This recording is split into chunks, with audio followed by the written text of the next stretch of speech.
Về tình hình kinh tế ở Anh, cuối thế kỷ 19, tình hình kinh tế nước Anh có điểm gì nổi bật và lý do? Công nghiệp phát triển sớm, máy móc bị lạc hậu, chú trọng đầu tư ở thuộc địa hơn ở trong nước. Vì sao giai cấp tư bản Anh lại chú trọng đầu tư vào các nước thuộc địa?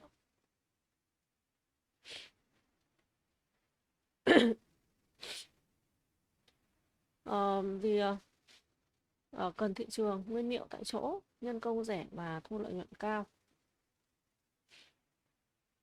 Với biểu đồ sản lượng thép của Anh, Mỹ, Đức năm 1800 và năm 1900, có thể thấy năm 1800